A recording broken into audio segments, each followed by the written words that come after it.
পাঞ্জাবটার police স্টেশনে circle ইন্সপেক্টরের পোস্টে আছি। আমি আপনার কথা জিজ্ঞেস করিনি, আপনার ছেলের কথা জানতে চেয়েছি। ওনার ছেলে তো পাত্র না, উনি নিজেই পাত্র। হায় হায় ভগবান, what nonsense you are talking. আমি কত হ্যান্ডসাম ছেলের কথা ভেবেছিলাম, আর এসে হাজির হয়েছে এই ঘাটের বুড়ো। শাস্ত্রী স্যার, প্লিজ এভাবে বলবেন না। আমার হাত দেখলে আপনার মত বদলে যাবে। Have a look. আমি এই রিস্ক নিতে পারবো না। কিচ্ছু হবে না স্যার, কিচ্ছু হবে না। দেখুন, ছি, ছি, ছি, ছি, ছি, ছি, ছি। এটা কি হাত? এটার দিকে তাকালেও পাপ হয়। এই হাতে শত শত পাপ। তুমি যে বেঁচে আছো সেটাই তো আশ্চর্য। তুমি এখানে থাকলে তোমার পাপ আমার গায়েও লাগবে। গুরুজি গুরুজি পায়ে পড়ি, আপনি এত বড় গুরু, এভাবে বলবেন না প্লিজ। আমি শিওর ও আমার বউ হবে। কিভাবে জানো? আমার অনেক খিদে পায় কিন্তু খেতে পারি না, অনেক পিপাসা পায় কিন্তু পানি খেতে পারি না, অনেক ঘুম পায় কিন্তু ঘুমাতে পারি না। এটাই তো ভালোবাসা। না, এটা চিকনগুনিয়া। ওর কথা ভুলে যাও। আমি পারবো না। ভুলে যাবে, এটাই রাশিতে লেখা।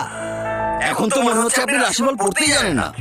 রিমেম্বার বেবি, আমি যেমন বলেছি তেমন কোয়ালিটির স্বামী তুমি পাবে। এ তোমার স্বামী হবে না। ওই রাস্কেল, ওরে বাবা। তোর কপালের শনি অলরেডি শুরু হয়ে গেছে। আলোর বেগে ও তোর দিকে আসছে। ও কখন তোকে কিভাবে অ্যাটাক করবে বুঝতেও পারবি না।